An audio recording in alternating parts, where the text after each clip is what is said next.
오늘 우리는 한 가지 실험을 해보려 합니다. 그래서 많은 이들을 초대했죠.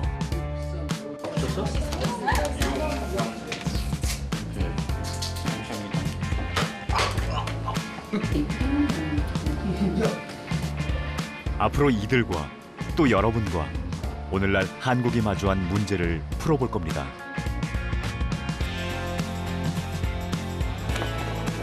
조금 더 힌트를 드리자면 우리의 미래에 관한 것이죠.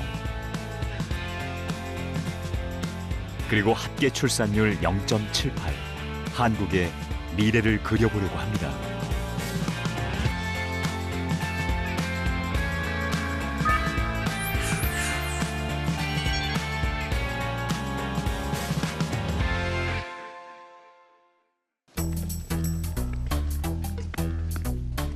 드디어 시작입니다.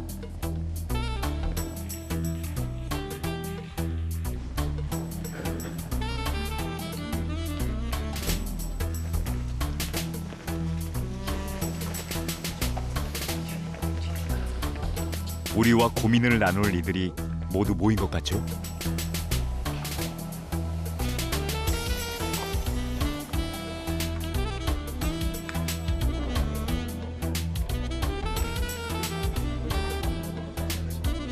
마지막으로 모실 한 분이 더 계신데요.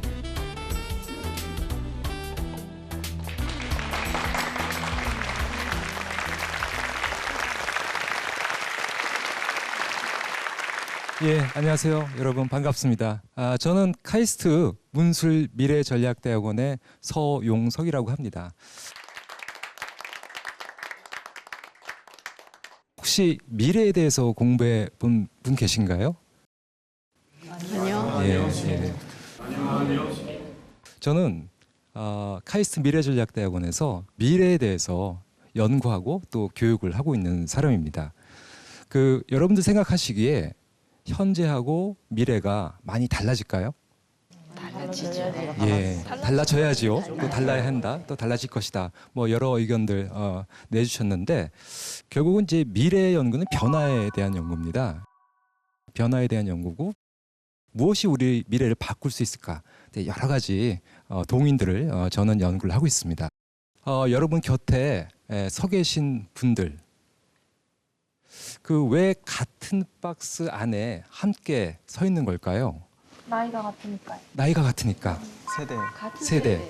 예, 맞습니다. 같은 연령대, 나이대별로 여러분들을 이제 같은 박스에 이렇게 모이게 했습니다. 그러면요, 가볍게 인사하시고요. 예. 안녕하세요. 반갑습니다. 예, 다른 박스에 계신 분하고도 인사 좀 나누세요. 예. 그러니까. 네, 감사합니다. 여기 계신 여러분들께서는 우리나라의 미래를 바꿀 수 있는 가장 중요한 동인이 뭐라고 생각하십니까? 인구? 기술? 또 인구, 기술? 기술. 미래를 바꿀 인구, 이것이 실험 주제입니다. 대한민국의 출산율이 추락 중이거든요. 전쟁이 아니면 불가능할 0점대 합계 출산율이 이어지고 있습니다. 세계 최저 출산율이란 신기록까지 세우고 말았죠. 어느 나라에서도 볼 수 없는 한국의 합계 출산율 0.78. 세계 전문가들은 어떻게 해석할까요? Korea is so screwed. Wow. Whoa. That is, I've never heard of that low a fertility rate. 0.78. That is amazing. It's honestly, it's shocking. It sends a very strong message to me that there are serious structural problems. I think it's very worrying, and I think it's very, very much more difficult to change that situation compared to Sweden in the 60s, because it was never that low at all in Sweden. It was still you had this sense that everyone should become parents. So I think it's much more difficult to change something from the Korean situation. So I think you have a big challenge to change this situation.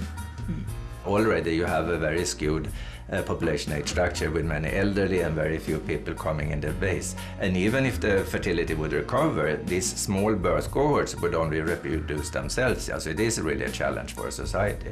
It's not only a problem for society that the age structures are very skewed, but it's also on the individual.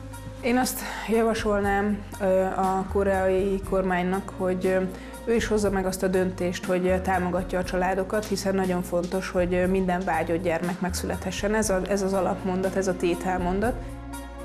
인구 위기 국가 한국. 우리 사회의 문제들을 풀어볼까요? 좀 새로운 방법으로 말이죠. 오늘 우리는 투표를 할 겁니다. 예, 투표를 하는데 한국 사회가 당면한 가장 큰 문제, 경제, 교육, 연금, 예산에 대해서 투표를 할 건데요. 혹시 평소에 이 분야에 대해서 관심을 갖고 계셨나요? 예.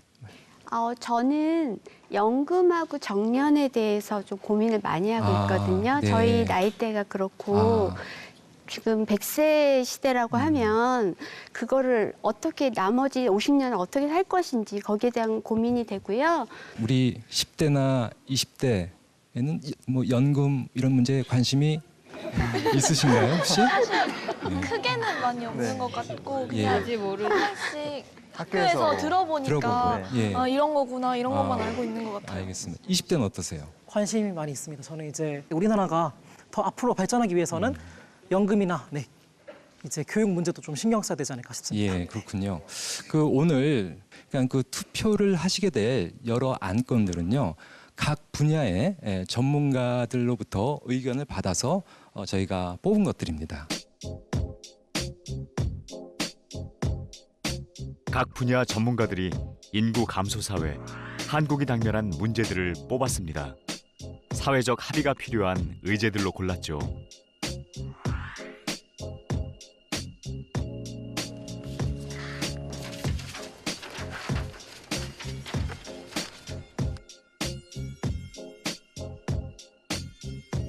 인구 변화와 세대 상생에 대해 연구한 전문가와 함께 최종 문항을 선정했습니다. 교육하고 그다음에 또 경제 그리고 또 뭐 예산 혹은 재정 그리고 이제 연금 분야인데 정부의 재정 투입의 우선순위나 아니면 그 필요한 재원을 어떤 방식으로 충당할 것인가 이런 문제와 관련해서 우리 국민들의 의견과 또 선택이 중요하겠죠. 그런 점에서 이 4대 영역에서 좀 이슈가 되고 또 약간 생각해 볼 만한 것들을 골라서 우리가 설문을 구성했었습니다. 교육, 경제, 예산, 그리고 연금 등 4대 주요 분야에 대한 투표. 여러분의 선택을 지금부터 확인해 보려고 합니다. 그럼 투표를 시작하도록 하겠습니다.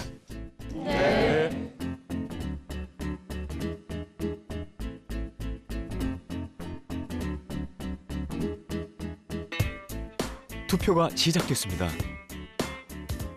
전국 방방곡곡 전 세대를 아우르는 500여 명 투표인단이 투표에 참여할 겁니다.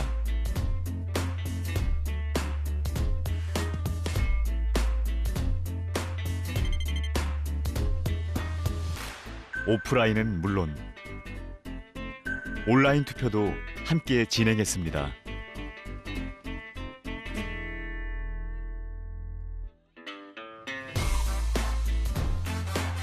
스튜디오도 모든 준비를 마쳤습니다. 과연 이 자리에 모인 참가자들은 어떤 선택을 할까요?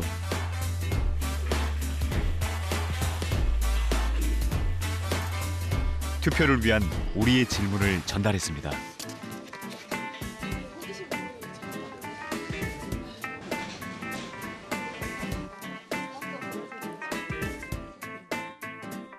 (10대부터) (70대까지) 전 세대에게 동일한 질문을 던졌습니다. 오늘의 대한민국 초저출생 사회에 대한 대안을 물었죠. 그럼 문항을 공개하겠습니다. 여러분도 함께 참여해 보시죠. 먼저 예산 분야입니다. 저출산 시대에 한정된 예산. 우리는 무엇을 생각해야 할까요? 급격한 저출산 고령화를 겪고 있는 입장에서는 이 국방 안보와 사회복지 안보의 수요가 동시에 급격하게 증가하고 있는 그런 아주 상당히 어려운 상황에 지금 저희가 취하고 있다. 그게 참 저희가 가진 큰 딜레마 중에 하나라고 저는 생각합니다.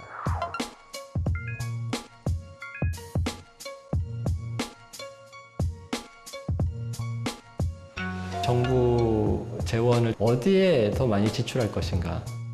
이게 출산 및 보육 쪽에 지출을 우선시를 할 것인지, 노인 돌봄에도 많은 인력과 예산이 필요한데 거기에 대한 지출에 돈을 더 우선적으로 쓸 것인지.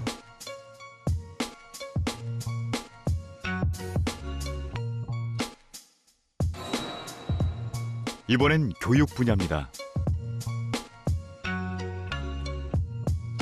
학령 인구 감소가 가져올 대학 소멸.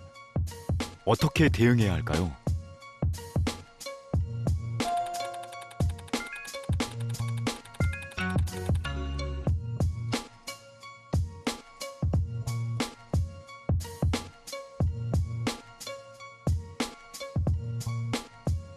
또 다른 교육 문제도 떠오르고 있습니다. 인구 감소 시대의 교육. 무엇을 우선순위에 놓아야 할까요?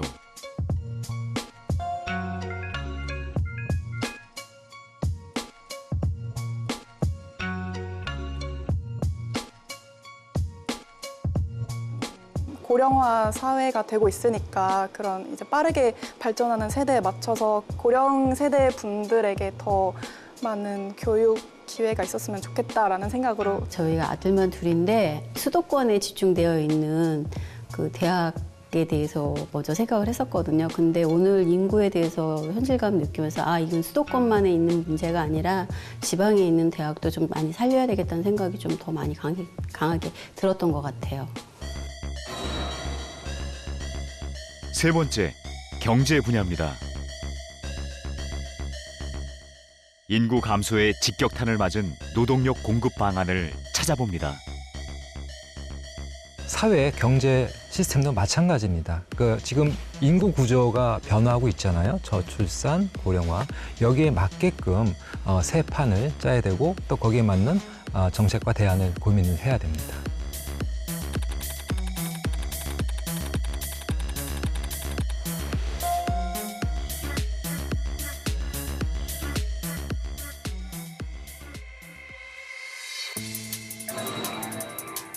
마지막으로 연금 개혁에 대해 물었습니다. 현재 가장 뜨겁게 논쟁 중인 연금 고갈에 대한 해법을 얻을 수 있을까요? 국민연금의 현행 제도를 유지할 경우 2055년에는 기금이 모두 소진될 것이라는 전망이 나왔습니다. 2055년에 국민연금 수령 자격이 생기는 1990년생부터는 연금을 한 푼도 받지 못하게 될 수도 있다는 연구 결과가 나왔습니다.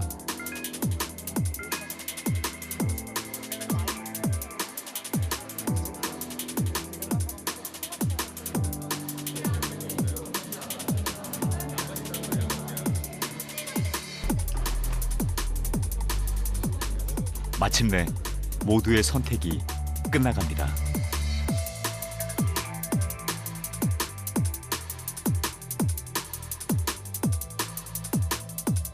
(500여 명) 투표인단은 어떤 대안을 선택했을까요? 그 결과가 궁금하신가요? 그럼 이제부터 결과를 알아보겠습니다.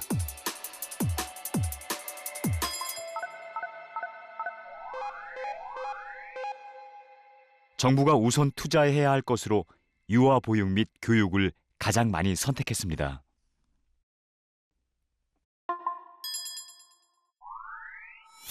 미래의 대학을 위한 방안으론 지방대학 지원을 2배 넘게 지지했습니다.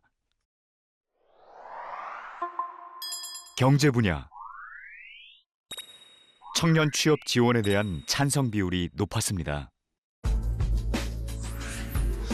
참가자들은 자신의 이해관계에 따라 선택하는 경향을 보였는데요.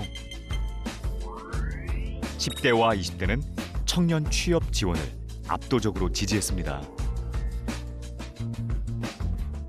반면에 40대는 정년 연장에 높은 관심을 보여 정년 연장 우선 투자를 가장 많이 지지했죠.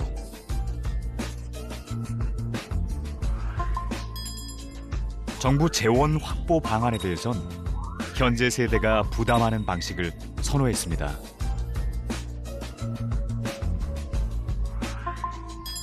또한 확대되어야 할 예산으로 출산 및 보육 지원을 높은 비율로 지지했습니다. 출산과 보육 당사자인 10대와 20대, 돌봄 지원을 하는 60대, 70대의 다수가 선택했습니다.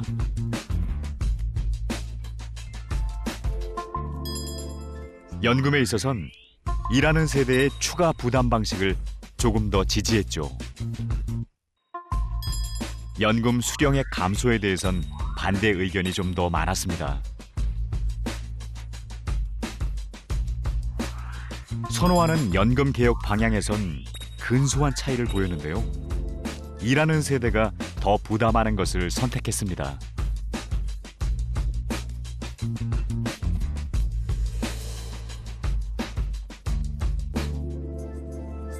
우리의 투표에는 참가자들이 모르는 사실이 하나 있습니다. 이제 그것을 알려야 할 때입니다. 모두 투표들 잘 하셨나요? 네. 정책은 잘 고르셨고요. 네. 제가 옆에서 이렇게 투표하시는 거 보니까 아주 신중하게 많은 고민을 하시는 것 같더라고요. 어떤 분야가 가장 고민이 되셨습니까? 경제 부분이. 경제가요? 네. 예. 제가 생각할 때는 저출산 문제로서 앞으로의 이제 노인네들이 많이 생기지 않습니까? 그것이 우선 걱정이 되고요. 네. 또 우리만 나이가 먹는 게 아니라 50대, 40대 쭉 나이가 먹어갈 거란 말이에요. 네. 그러면 그 누가 뒷받침을 할 거냐 그런 생각을 좀 많이 했습니다. 네. 그래서 그런 입장에서 이제 선택을 하신 거군요. 예. 10대 분들은 어렵지 않으셨어요? 이거 선택할 때? 직접적으로 와닿진 않았는데 그래도 미래를 생각해서 어떻게 해야 될까 많이 미래를 고민했습니다. 생각해서 여러분의 미래를 생각해서 네. 예, 그렇게 선택을 하셨다. 예, 알겠습니다. 그런데 여러분은 이제 1차 투표를 마치셨습니다.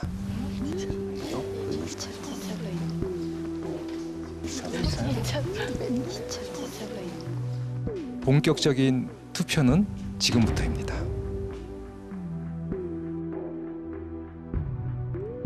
아이가 줄어드는 대한민국. 우리의 투표 실험은 사실 초저출생국인 한국이 버려야 할 것에 대한 질문으로부터 시작됐습니다. 가장 버려야 할 것이라고 생각되는 것은 결국은 경쟁인 것 같아요.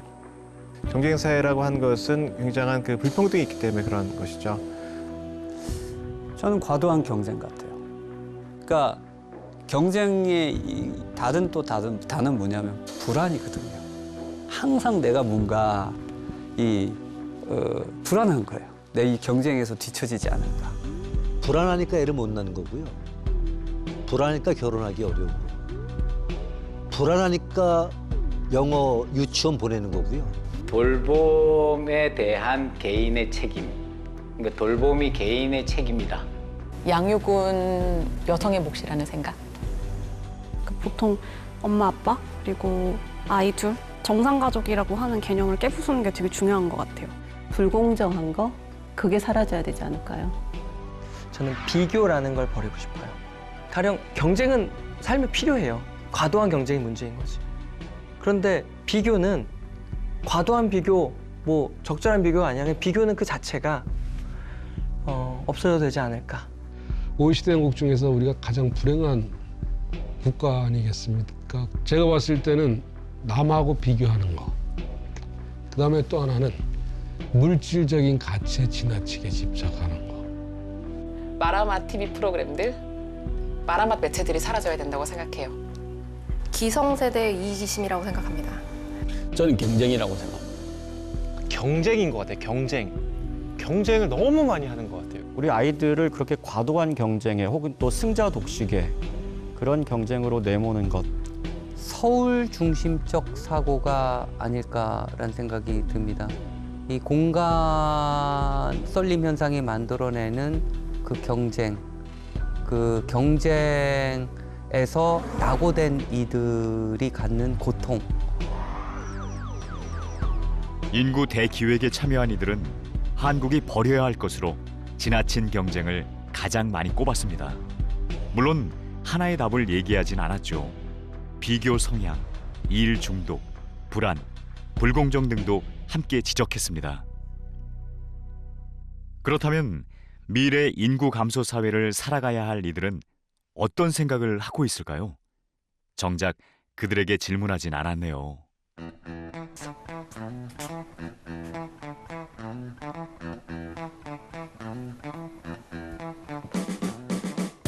안녕하세요.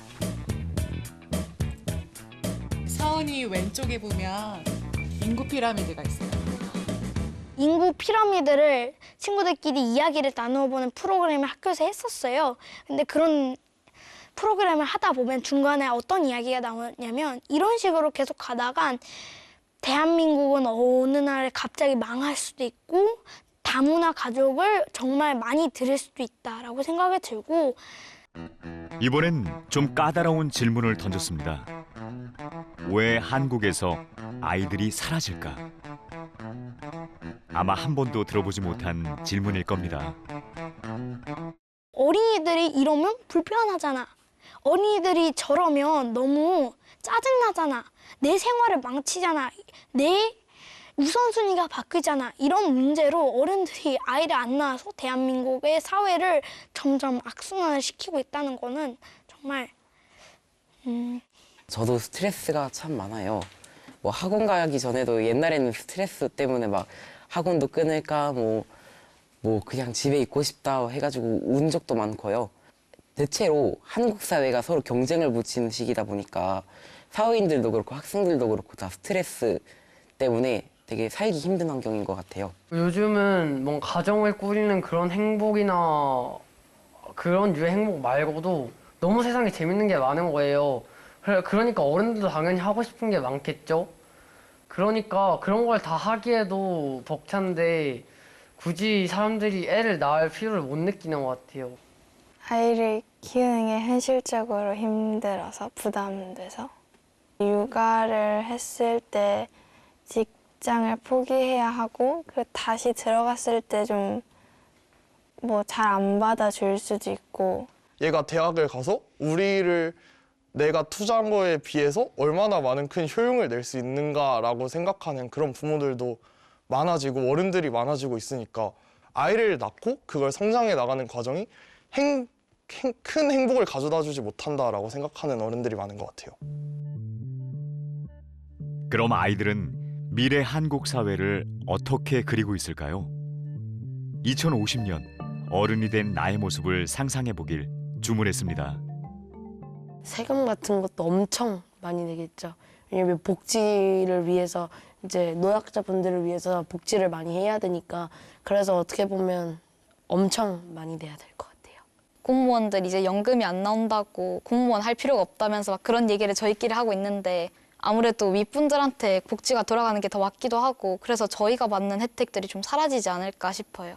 인구수는 계속 노인분들이 많아지는데 생산 인구는 줄어들다 보니까 그런 부분에서 저희가 지는 부담감이 더 크게 되지 않을까, 더 힘든 삶을 살게 되지 않을까 이런 걱정들을 그래도 많이 하는 것 같아요.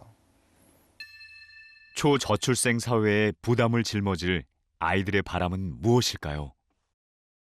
지금의 아이들이 미래를 이끌어갈 세대인 만큼 그 아이들에게 더 관심을 가져주시길 바라고 아이들이 호소하는 그런 목소리에 지금보다 더 관심을 가져주셔서 이런 문제들을 많이 해결해 주셨으면 좋겠어요.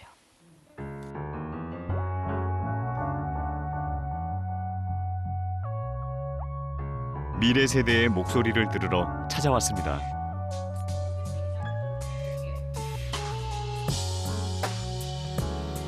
이곳에선 아주 색다른 투표를 할 예정입니다. 본래 의회에선 주민을 대표하여 정책을 결정하는데요. 오늘은 청소년들의 의견을 수렴하고 토론하는 특별한 의회인 청소년 의회가 열렸습니다.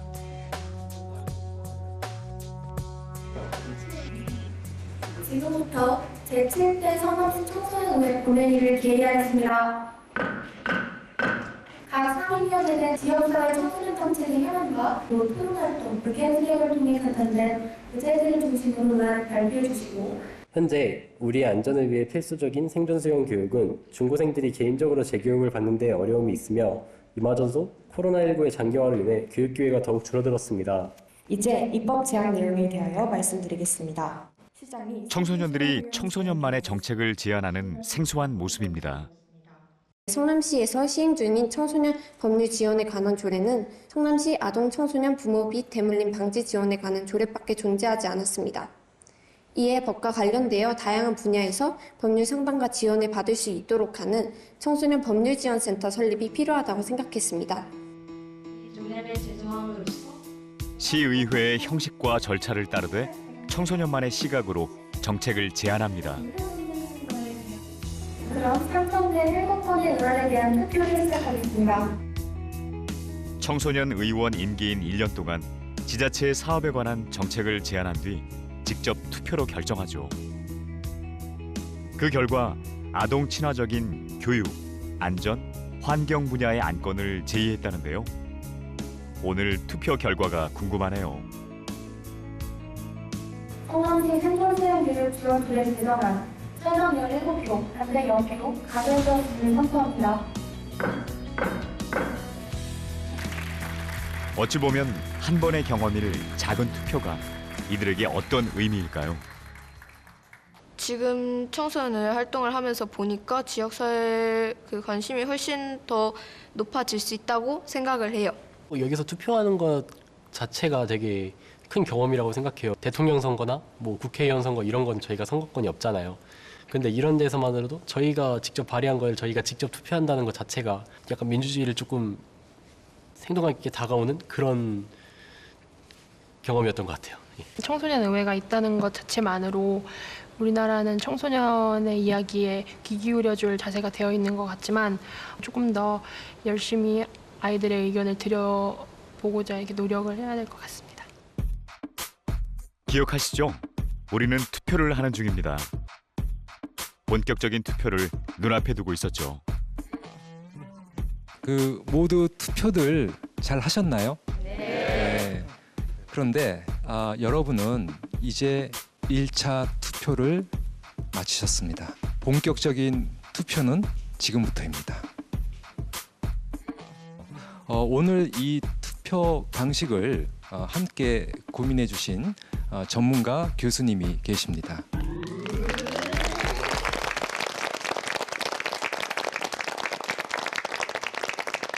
네, 안녕하세요, 교수님. 네, 안녕하세요. 간단하게 좀 소개 좀 해주시죠. 예. 네, 2차 투표가 있다고 하니까 깜짝 놀라셨죠. 그리고 그 설계를 같이 한 사람이 있다고 하니까 되게 얄미우실 것 같습니다. 그러면 2차 투표는 어떻게 달라질까요? 조금 설명해 주실 수 있을까요? 네, 1차 투표는 그냥 평소에 생각대로 이렇게 하셨잖아요. 근데 이제 2차 투표는 좀 미래 세대를 생각하면서 하는 투표가 될 겁니다. 그 미래 세대라고 한다라고 하면 지금 여기 10대도 있고 20대도 있는데 한 2050년 정도를 생각해 보면 이제 이 친구들도 다 성인이 되어 있겠죠. 그러니까 한창 일할 나이가 되어 있을 거고요. 그래서 그때는 어떤 일들이 벌어질까? 어떤 정책을 내가 선택을 해야지 다 같이 살 수 있을까? 이제 이런 생각을 하시면서 새롭게 투표를 해보시는 겁니다. 한국은 5, 60년 전만 해도 젊은 층이 훨씬 많았지만 갈수록 상황이 역전됐죠. 초저출생이 가져올 심각한 문제 중 하나는 인구 구조의 변화로 보입니다. 우리의 2차 투표는 바로 이 점에 주목했죠. 지금 여기 19세이신 분 계십니까 올해? 18살. 18살. 네. 예, 잠깐 앞으로 나와주세요. 아, 네. 예, 가장 그래도 19세에 근접을 했는데 네. 이 19세의 연령대가 1960년대 우리나라의 중간 나이대입니다. 1960년대. 이게 무슨 얘기냐면 0세부터 줄을 일렬로 쫙 세워요. 그리고 가장 정중앙에 있는 나이가 바로 19세라는 겁니다. 45세, 지금 올해 45세이신 분, 예, 잠깐 앞으로 나와주시면 감사하겠습니다. 지금 45세가 2022년 기준으로 했을 때 중간 나이입니다. 그러니까 0세부터 쭉 세웠을 때 정중앙에 있는 나이가 45세라는 거죠. 혹시 58세 올해 나이에 도달하신 분 계십니까? 58세.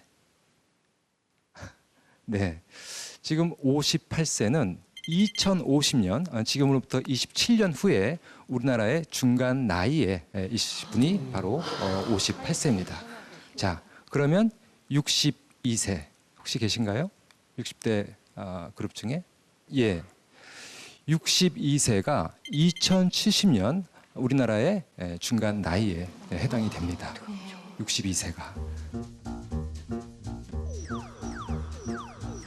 한눈에 봐도 나이 드는 대한민국을 확인할 수 있습니다.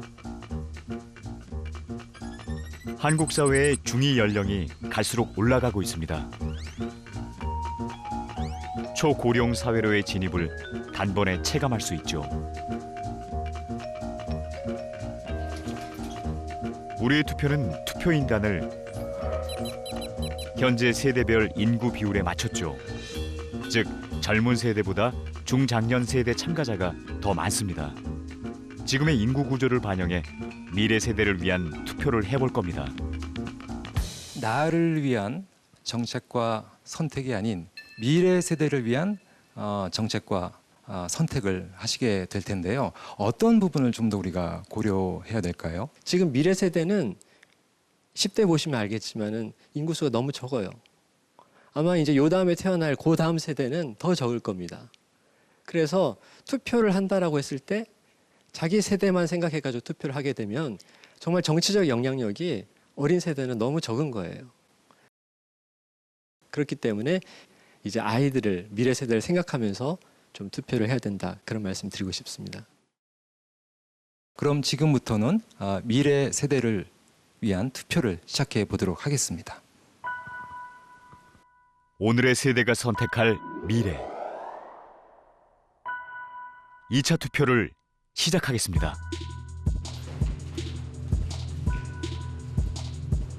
미래 세대를 위한 투표 역시 1차 투표와 마찬가지로 동일한 문항과 동일한 방식으로 진행했습니다.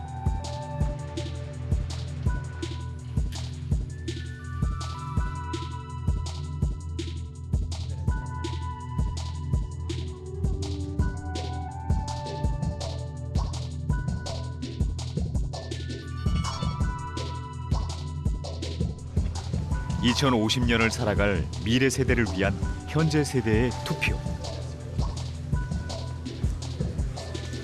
이들은 다음 세대를 위해 어떤 선택을 할까요?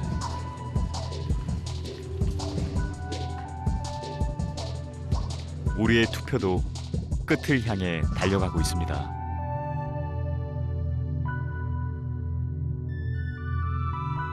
인구 감소 사회를 살아갈 미래 세대를 위한 선택이 달라졌을까요? 혹시 1차 때와 비교해서 의견이 달라졌다라고 하시는 분? 상당히 많은 분들이 의견을 바꾸신 것 같습니다. 어떤 이유에서 바뀌셨는지 혹시? 인구가 감소하고 있다는 거는 저희가 평소에 들어서 알았지만 이렇게 몇십 년 지나서 이 정도로 감소할 줄 몰랐기 때문에 답변이 틀려졌습니다. 인구가 많이 감소되고 있으니까 젊은 세대들을 걱정을 안 할 수가 없습니다. 저도 또 손자도 키우고 있으니까 그렇게 생각이 들어갑니다. 예, 네. 알겠습니다. 네. 혹시 전혀 바뀌지 않았다라고 하면 이 선택이 바뀌지 않은 이유가 뭘까요? 저도 첫 번째 투표 때도 제가 어떻게 보면 되게 중간 세대잖아요, 저희가. 그래서 위와 아래를 다 생각하면서 투표를 했기 때문에 두 번째에도 어쩔 수 없이 같은 선택이 되더라고요. 저출생 현상이 가져올 미래 한국에 대한 예측이 지금 세대 생각의 방향을 바꾸었을까요?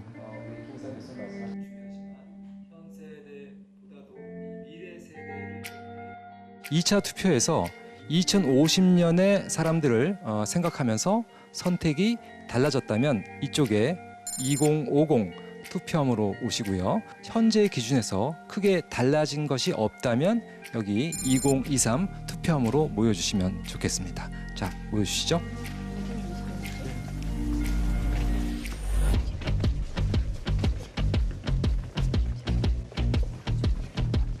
생각보다 많은 참가자들이 1차 투표와 다른 결정을 했네요. 그렇다면 전체 투표인단은 두 번의 투표에서 어떤 변화를 보였을까요?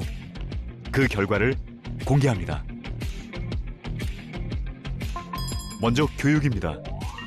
우선 투자해야 할 교육 분야로 1차 투표와 동일하게 유아 보육 및 교육을 선택했습니다. 그중 평생교육 항목에서 차이를 보였는데요. 1차와 비교해 전체 비율이 소폭 증가했죠. 1차 투표에서는 성인을 위한 평생교육이 18.6%로 갔다가 2차 투표에서는 21.6%를 늘어난 것이 제일 눈에 띄는데요. 그래서 전체적으로 보면 이런 그 대입 중심의 그 1점 집중형 교육 경쟁 시스템에서 우리가 이런 평생 학습형 교육 시스템으로 넘어가야 되는데 이런 대전환에 걸맞은 그런 사람들의 인식 변화가 2차 투표에서 좀 발견된 것이 고무적이었던 것 같습니다. 경제 분야에선 청년 취업 지원을 더 많이 지지했지만 1, 2차 투표에서 나타난 세대별 차이를 눈여겨봐야 합니다. 40대 같은 경우에는 1차 투표하고 2차 투표 모두 다 이 정년 연장을 위한 예산 확대가 더 중요하다라고 이렇게 생각을 했었거든요. 당장 향후 10년 이내에 정년 연장을 하게 되면은 지금 40대가 다 걸리게 되죠. 정년 연장의 이해관계 당사자인 40대에게서는 그 응답에서 좀 자유로울 수 없었을 것 같다는 생각이 들고요. 재정 확보를 위한 투표 결과입니다. 1, 2차 모두 미래 세대에게 부담을 주기보단 현 세대의 증세를 선택했습니다. 가장 극적인 변화를 보인 건 연금 분야입니다. 현재 일하는 세대 연금료 추가 납부에 대해서 1차 투표에서 20대하고 30대는 반대 비율이 높았어요. 전체적으로는 찬성 비율이 높았지만 20, 30대는 왜 이렇게 반대를 했을까? 나보고 지금 더 내라고? 라고 하는 거에 대해서 상당한 또 불신도 있는 것이죠. 근데 이제 2차 투표를 보면 20대하고 30대 반대 비율이 낮아졌어요. 거기에 힘입어서 전체적으로 찬성 비율이 62%대로 높아진 겁니다. 인구 구조의 변화를 보는 것, 그리고 거기에 대해서 우리 이 연금의 지속 가능성 문제에 대해서 좀 환기를 하는 것 자체가 그래도 우리 바꿔야 되겠구나, 우리가 좀 더 내야 되는 것은 맞겠구나라고 하는 쪽으로 생각을 좀 바꾸게 됐다라는 거죠. 연금 수령액에 대해선 40, 50대의 변화가 눈에 띕니다. 앞으로 연금 수령자가 받는 돈을 줄이는 데 찬성하는 비율이 지금 40대하고 50대에서 특히 낮게 나와가지고 이제 전체적으로 과반을 밑돌았던 것이 1차 투표의 결과였습니다. 근데 이제 2차 투표에서는 40대가 찬성으로 돌아서요. 네, 이 부분은 조금 고무적인 것 같고요. 특히 연금 수령액을 줄이는 거에 대해서 또 앞으로 이해관계가 있을 이 40대도 1차 때는 반대했다가 2차 때 찬성으로 돌아선 부분도 좀 눈여겨볼 포인트라는 생각이 듭니다. 현재 세대의 미래를 위한 투표. 우리의 투표는 의미 있는 실험이었을까요? 저는 이 투표 결과 분석한 걸 보면서 우리나라 국민들의 수준이 꽤 높다는 생각을 하게 됐어요. 그래서 1차 투표 이후에 인구구조 변동에 대한 객관적인 정보를 접하면서 많은 사람들의 의견이 바뀐 걸 볼 수 있었거든요. 제대로 된 정보와 그리고 미래에 대한 그 괜찮은 설계도, 밑그림이 주어졌을 때는 보다 전향적인 사고를 할 수 있는 그런 민도를 가지고 있다라는 생각을 하게 됐습니다. 참가자들에겐 오늘의 투표가 어땠을까요? 1차 투표 때는 그 노인이 좀 더 적게 받아야 된다. 나를 위해, 자신을 위해서 좀 썼는데 2차 투표 때 보니까 미래 세대나 노인들을 생각해가지고 우리가 좀 더 많이 벌어야 된다로 바뀌었어요. 연금 분야에서 이제 청년층이 더 부담을 해야 하는가 아니면은 노년층이 조금 더 덜 받아야 되는가라는 질문이 인상이 깊었습니다. 이 문제를 해결하기 위해서 많은 세대들이 서로 양보를 해야 되는 지점이 분명히 있을 것이고 본인만 생각을 하는 게 아니라 전체적인 순환을 봐야 된다고 생각을 했습니다. 지금의 저희 시대에서 이렇게 일하는 거랑 그 아이가 일하는 거랑 많이 다를 거라고 저는 생각을 이제 했거든요. 이 아이가 이제 지게 될 그 연금의 부담감과 또 노년의 생활까지 걱정을 하니까 마음이 너무 많이 아팠습니다. 그래서 그게 제일 걱정이 되는 것 같아요. 사회를 지속시킬 수 있는 방법을 찾아야 될 것 같아요. 그런데 그 대비하는 것들이 좀 느린 것 같은 느낌이 들어요. 그걸 빨리 좀 땡겨서 사회 공감대를 빨리 형성을 하는 게 제일 중요할 것 같습니다. 교육에 대한 문양은 처음에는 저도 20대 때 열심히 일했기 때문에 그거에 대한 약간의 보상, 그래서 나는 성인들에 대한 교육들이 많이 필요하지 않을까라는 생각을 했었는데 오늘 인구에 대해서 조금 생각을 해보니까 저출산에 대한 교육들이 더 시급하구나라는 것을 더 느끼게 되었고요.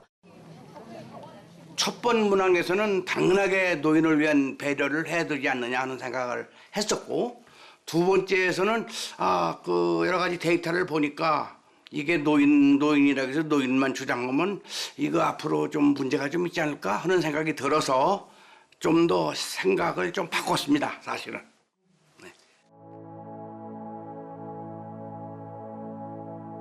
엘 고어라고 클린턴 행정부 때 부통령을 영임하신 분이 미래 세대는 단순히 이제 속삭일 뿐이다.